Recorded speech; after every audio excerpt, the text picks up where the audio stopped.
मैं सबसे पहले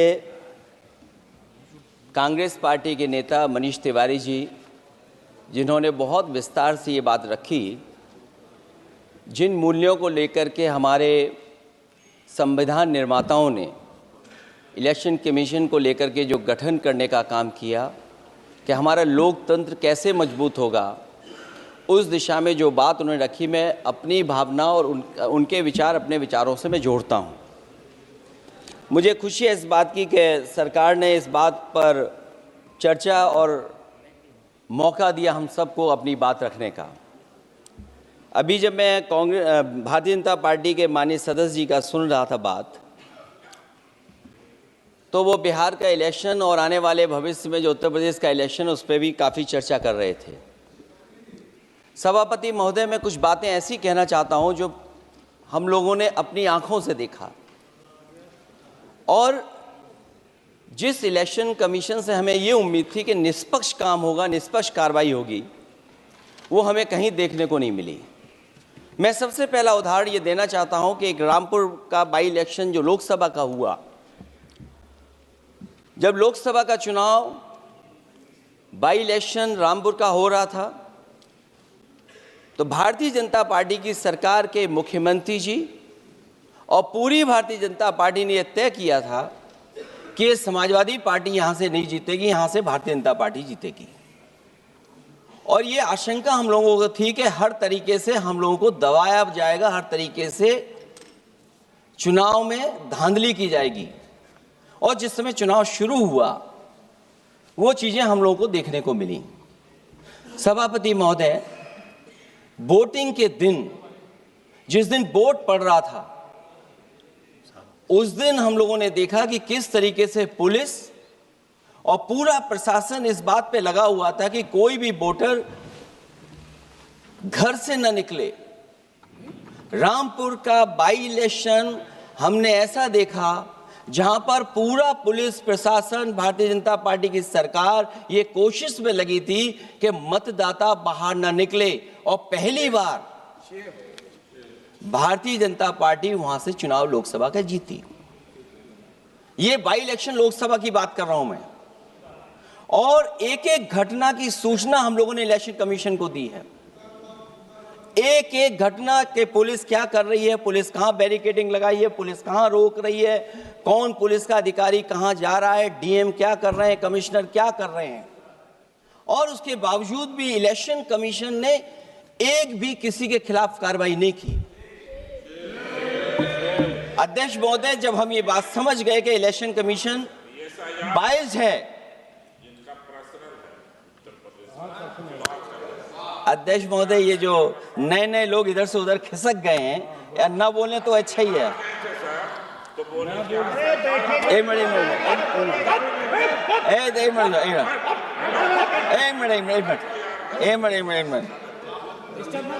अध्यक्ष महोदय, पर अध्यक्ष महोदय, मेरा ये आग्रह है, अध्यक्ष महोदय ये कुछ जानते नहीं है। अध्यक्ष महोदय, माननीय सदस्य कुछ जानते नहीं है, ये ना पढ़े लिखे हैं ना कुछ जानकारी रखते हैं। ये मैं ये कह रहा हूं, मैं ये बात इसलिए कह रहा हूं, ये अनपढ़ इसलिए हैं।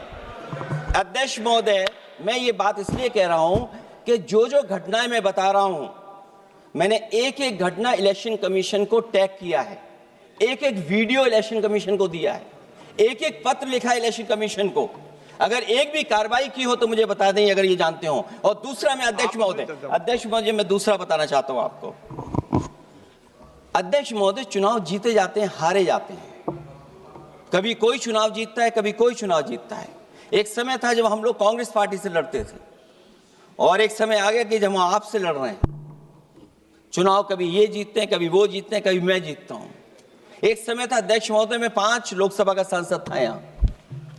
इस बार हम लोग भारतीय जनता पार्टी को दूसरे नंबर करके सबसे 1 नंबर पे समाजवादी पार्टी आई। और अध्यक्ष महोदय, ये जहां से आपने कम्युनल पॉलिटिक्स शुरू की थी, जहां से आपने कम्युनल माहौल बनाया था देश में, उस अयोध्या से अगर कोई जीता है तो हमारे समाजवादी पार्टी के अवधेश जी जीत करके आए। ये चुनाव जीते जाते हैं, हारे जाते हैं, लेकिन जिस संस्था की जिम्मेदारी है निष्पक्ष रहना, वो आखिरकार संस्था निष्पक्ष क्यों नहीं है, सवाल ये है। और सवाल मैं यहां से उठाता हूं बाई इलेक्शन का। मैं 3 बाई इलेक्शन का उदाहरण देना चाहता हूं आपसे अध्यक्ष महोदय। नहीं, बाई इलेक्शन पर चर्चा नहीं हो रही। नहीं, नहीं, जब तक आप अध्यक्ष महोदय चीज जानोगे नहीं, अगर मैं एग्जांपल नहीं दूंगा कि इलेक्शन कमीशन क्या कर रहा है, तो अब मैं रिफॉर्म क्या मांग करूंगा? अध्यक्ष महोदय, जब तक मैं घटना नहीं बताऊंगा, मैं पहला बाई इलेक्शन बताना चाहता हूं। ओके, मानिए आपका नंबर आ गया। अगर आप रिफॉर्म पे बात कर रहे हैं तो आपको घटनाएं क्या हुई वो बात तो करनी पड़ेगी। अध्यक्ष महोदय, मैं बाई इलेक्शन मिल्कीपुर की बात करना चाहता हूं। बाई इलेक्शन मिल्कीपुर जो अयोध्या क्षेत्र में आता है। इलेक्शन कमीशन को हम लोगों ने शिकायतें की, यहां धांधली होने जा रही है, चुनाव को हराया जाएगा। वहां की सरकार ने मिलकर के किस अधिकारी को पोस्ट करना है, किसको प्रिसाइडिंग ऑफिसर बनाना है, और हम लोगों ने रंगे हाथ पकड़ा लोगों को। एक व्यक्ति को पकड़ा, वो 6 वोट के डाल के आ रहे थे। एक व्यक्ति को पकड़ा जो दूसरी विधानसभा से थे। एक मंत्री जी भाग गए जो हजारों लोगों को लेकर के उस विधानसभा में आए हुए थे। तो ये बातें मैं इसलिए बता रहा हूं कि अगर हमें रिफॉर्म करना है तो रिफॉर्म तभी संभव है जब हमारा इलेक्शन कमीशन निष्पक्ष होगा। इसलिए अध्यक्ष महोदय, मैं कांग्रेस पार्टी के सुझाव से सहमत हूं कि पहला सुझाव उन्होंने दिया है, और हम समाजवादी पार्टी के लोग भी ये मानते हैं कि जो इलेक्शन कमीशन के अपॉइंटमेंट का जो तरीका है वो तरीका बदला जाए। वो कम से कम ऐसा हो, पारदर्शी हो, निष्पक्ष हो, दिखे कि हमारी भी कुछ भागीदारी है। क्योंकि जो व्यवस्था पहले थी उस व्यवस्था को अगर बदलने का काम किसी ने किया तो भारतीय जनता पार्टी ने किया है। इस व्यवस्था को बदलने का जो सुझाव कांग्रेस पार्टी की तरफ से है उस सुझाव से हम सहमत हैं। दूसरा सुझाव जो कांग्रेस पार्टी ने दिया है, थोड़े दिनों बाद सुधार आया है कांग्रेस में, इसके लिए हम उनको धन्यवाद और बधाई देते हैं। उन्होंने कहा, और अध्यक्ष महोदय मेरा भी सुझाव है कि इलेक्शन बैलेट पेपर से होना चाहिए, और इसलिए होना चाहिए कि बहुत प्रश्न लग रहे हैं, बहुत उंगली उठ रही है। इलेक्ट्रॉनिक चीजों पे बहुत सवाल खड़े हो रहे हैं, और केवल भारत के अंदर लोकतंत्र में नहीं, दुनिया के लोकतंत्र में। और ये जो लोग कुछ कह रहे हैं इलेक्ट्रॉनिक की बात और टेक्नोलॉजी की बात कर रहे हैं, मैं उनसे कहना चाहता हूं कि भारत और जर्मनी की तुलना कर लें, भारत और अमेरिका की तुलना कर लें, भारत की और जापान की तुलना कर लें, हम कहां खड़े हैं। अगर वो संपन्न देश जो टेक्नोलॉजी में हमसे कई गुना आगे हैं, अगर वो स्वीकार नहीं कर रहे ईवीएम, तो आखिरकार हम ईवीएम को क्यों स्वीकार कर रहे हैं? अगर उन देशों में लोकतंत्र है और बैलेट से वोट पड़ रहा है, तो यहाँ पर भी बैलेट से वोट पड़ना चाहिए। और जो मेरी जानकारी जहाँ तक पहुँचती और जानकारी है मुझे, वो जानकारी ये कहती है कि जर्मनी में अगर आप ईवीएम से वोट डालेंगे तो वो अनकॉन्स्टिट्यूशनल माना जाएगा। सोचो, जर्मनी जैसा देश बैलेट पेपर से वोट डलवा रहा है, तो आखिर भारत जैसा देश हम बैलेट पे क्यों नहीं जा रहे हैं? जो रिफॉर्म की बात आई है, सबसे पहला सवाल यही है कि रिफॉर्म का मतलब क्या होता है। जब कोई चीज अपने मूल रूप स्वरूप में होती है तो उसे फॉर्म कहते हैं। जो वो मूल फॉर्म को खो बैठती है तो डिफॉर्म हो जाती है, और फिर उसी मूल फॉर्म में ले जाने का जो प्रयास होता है वो रिफॉर्म कहलाया जाता है। अध्यक्ष महोदय, सवाल ये भी है कि रिफॉर्म की जरूरत क्यों पड़ी, हमारी चुनावी प्रक्रिया खराब क्यों हुई, उसे खराब किसने किया? किसी भी चीज के खराब होने के 2 कारण होते हैं। एक ये कि उसे बाहरी लोगों ने खराब किया, और एक ये कि उसके अंदर से ही किसी ने खराब किया या किसी ने अपने स्वार्थ के लिए करवाया। तो अध्यक्ष महोदय, आज ये अजीब हालत है कि बाहर से ज्यादा चुनावी प्रक्रिया अंदर से खराब हुई है। और ये उदाहरण इसलिए मैं देना चाहता था बाई इलेक्शंस के और लोकसभा के इलेक्शन का, क्योंकि जिस तरह की शिकायतें की गई थीं, अध्यक्ष महोदय, एक भी शिकायत पे कार्रवाई नहीं हुई। एक और मैं उदाहरण देना चाहता हूं, फर्रुखाबाद का चुनाव लोकसभा का, हालांकि और लोकसभा के चुनाव को मैं नहीं कहूंगा, लेकिन फर्रुखाबाद का लोकसभा का चुनाव जो पिछली बार 2024 में बड़े करीब से मैंने देखा, वहाँ के जिलाधिकारी, वहाँ का पुलिस का प्रशासन पूरे दिन लाठी चलाता रहा और कभी लाइट जाती थी, कभी लाइट आती थी। जब हम लोगों ने जानकारी करने की कोशिश की कि आखिरकार क्यों हो रहा है, तो पता लगा कि उन्हें रिजल्ट बदलना है। तो उत्तर प्रदेश का इस तरह एक रिजल्ट नहीं बदला गया, कई जगह रिजल्ट बदला गया। हम इलेक्शन कमीशन के सामने खड़े रह गए कि इलेक्शन कमीशन को बताते रहे कि धांधली हो रही है, लेकिन इलेक्शन कमीशन ने कोई सुनवाई नहीं की। ये केवल लोकसभा में नहीं, मैं फिर लौट करके आता हूं, जितने भी बाई इलेक्शन हुए हैं वहां पर वोट चोरी अध्यक्ष नहीं हुई, वोट डकैती हुई है। और मैं फिर कहता हूं, जहां जहां आप लोग जीते हो बाई इलेक्शन में, अभी 27 भी आने वाला है, अगर एक भी लोग वो जो विधानसभा आप जीत करके दिखा देना, मैं on the floor of house कह रहा हूं अध्यक्ष महोदय, अगर निष्पक्ष चुनाव होगा तो एक भी भारतीय जनता पार्टी वहां पर सीट नहीं जीतने वाली है। दूसरा कि जो समय समय पर पैसा आ जाता है अकाउंट में, ये लोकतंत्र को सबसे ज्यादा कमजोर कर रहा है। 10,000 बिहार में बांट दिए। अभी सुना है कि बहुत सारी महिलाओं ने कई जिलों में आंदोलन किया है, वो 10,000 के वादे से मुकर रहे हैं लोग। और मुझे याद है कि जिस समय उत्तर प्रदेश में मैं फ्री मोबाइल देने जा रहा था, कैबिनेट से मैंने पॉलिसी पास की थी, लेकिन यही बीजेपी के लोग चिल्ला चिल्ला करके उसको कह रहे थे कि चुनाव को इन्फ्लुएंस करने के लिए ये पॉलिसी लेकर के आए हैं, ये बांटने जा रहे हैं, और उसको रोक लगवाने का काम इलेक्शन कमीशन से किसी ने किया था, तो वो भारतीय जनता पार्टी थी। तो एक तरफ तो अपना पैसा दे रहे हैं आप, दूसरी तरफ कोई जनता के लिए अगर कोई पॉलिसी लेकर के आ रहा है उसको रोकना चाहते हैं। ये भेदभाव अगर किसी ने देखा है तो हम लोगों ने देखा है। फिर तीसरा, हम चाहते हैं कि मीडिया का जो रोल है चुनाव में, कुछ बात हम लोगों को समझ में नहीं आती। हमारे जो गरीब मतदाता हैं वो कभी कभी अध्यक्ष महोदय हमसे पूछते हैं कि आप तो टीवी पे आते हैं और चले जाते हैं, कुछ लोग टीवी पे आते हैं फिर जाते ही नहीं हैं, ये कारण क्या है?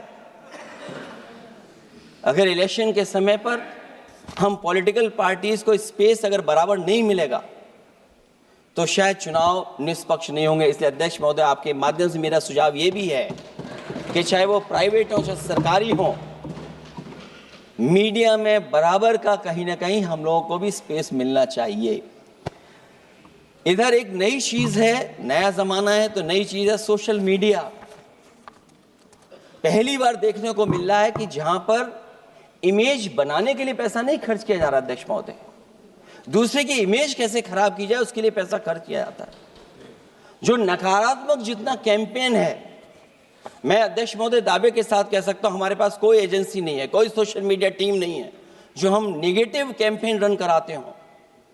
लेकिन भारतीय जनता पार्टी के पास हजारों ऐसे लोग हैं और हजारों करोड़ रुपए इस बात के लिए खर्च करते हैं कि नेगेटिव कैंपेन कैसे रन किया जाए। और जितना जितना चुनाव करीब आता है उतना सोशल मीडिया से लेकर के हर प्लेटफॉर्म पर नेगेटिव कैंपेन अगर कोई कर रहा है तो वो कर रहा है भारतीय जनता पार्टी के लोग। इलेक्टोरल बॉन्ड की तो बात हम इसलिए नहीं करना चाहते हैं क्योंकि हमें तो मिला ही नहीं कुछ। अध्यक्ष महोदय, क्या बात करूं मैं इलेक्टोरल बॉन्ड की? सबसे ज्यादा इलेक्टोरल बॉन्ड अगर किसी को मिले हैं तो सत्ता में बैठे हुए लोगों को मिले हैं। दूसरा कांग्रेस को मिला। कांग्रेस ही हमारे मित्र ऐसे कि हमें नहीं बताते कहां से मिलता है।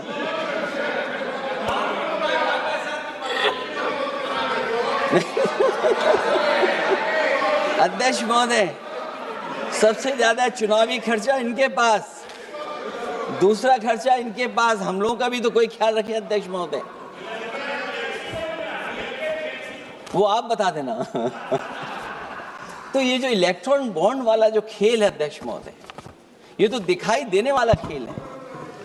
उसमें सोचिए कहां हम लोग टिकेंगे, कहां रीजनल पार्टीज टिकेंगी। इसलिए अगर ये तरीका चुनाव होगा, खर्चा कैसे कम हो, इस पे भी इलेक्शन कमीशन को सोचना चाहिए कि ये खर्चा कैसे कम किया जाए। जहां तक एसआईआर की बात है, जो एसआईआर यूपी में चल रही है, अभी तक 10 लोगों की जान जा चुकी है। बीएलओ जो गांव-गांव जाने की और गली-गली जाने के लिए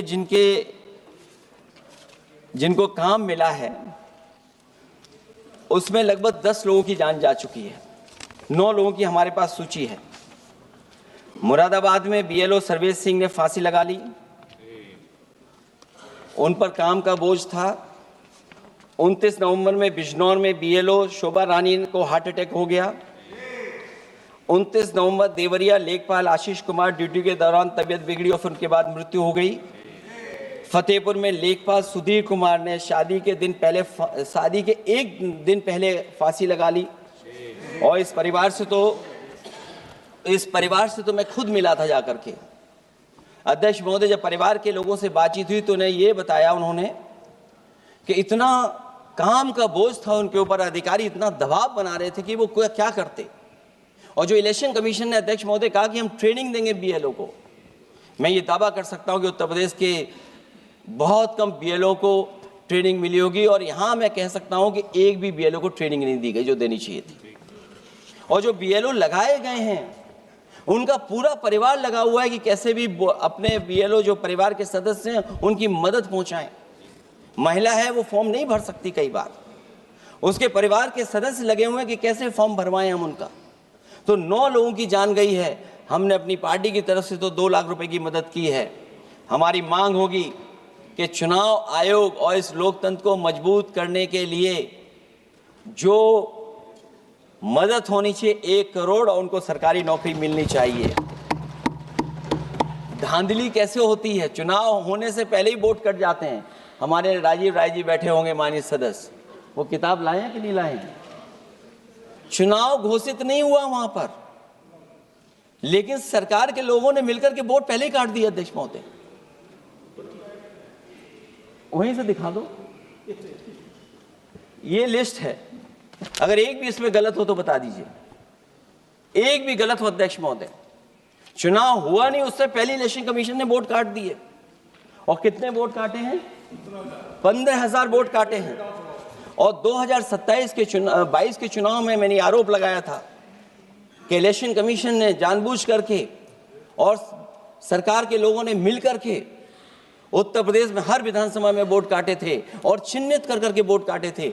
और ये चिन्हित किया था कि ये समाजवादी पार्टी का वोट कौन है जिसको काटा जाए, और हजारों की संख्या में वोट काटे थे। और जब इलेक्शन कमीशन से हम लोगों ने शिकायत की तो उन्होंने एफिडेविट मांगे थे। मैंने हजारों लोगों के एफिडेविट दिए थे अध्यक्ष महोदय, और ये कहा था कि ये जिंदा थे। 17 में वोट डाला उन्होंने और 22 में जाकर के उनका वोट कट गया है। लेकिन किसी भी अधिकारी के ऊपर अभी तक इलेक्शन कमीशन ने कोई कार्रवाई नहीं की। इसलिए सुधार की ये प्रक्रिया चुनाव आयोग से ही शुरू होनी चाहिए। चुनाव आयोग को निम्नलिखित बातों का सुधार करना ही होगा अध्यक्ष महोदय।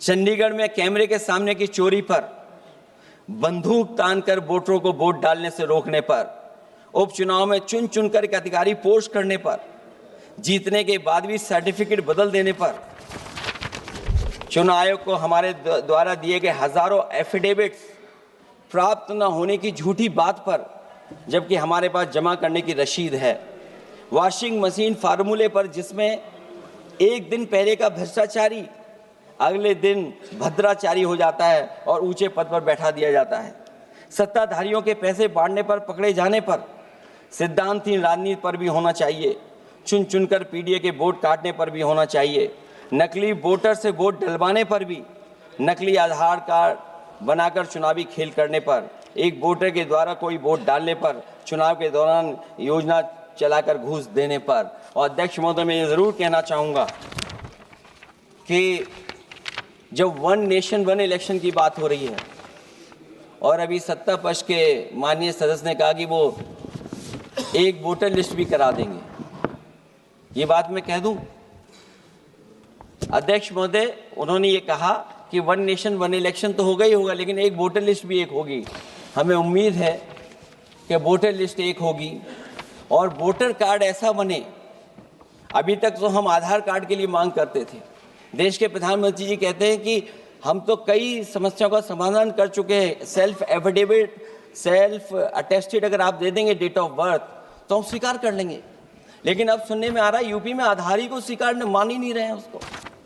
आधार जैसा कार्ड जो जिसमें सब कुछ डॉक्यूमेंटेड है, आपके फिंगर्स हैं, आपकी आई है, आपका पूरा डिटेल है, उसके बाद भी आप आधार को नहीं मान रहे। इसका मतलब ये एसआईआर नहीं है, ये अंदर ही अंदर एनआरसी वाला काम कर रहे हैं। क्योंकि हमने उत्तर प्रदेश में सुना है कि वहां के मुख्यमंत्री जी कह रहे हैं कि हम डिटेंशन सेंटर बना रहे हैं। भाई एसआईआर में जिसका नाम नहीं उसके लिए डिटेंशन सेंटर की जरूरत है।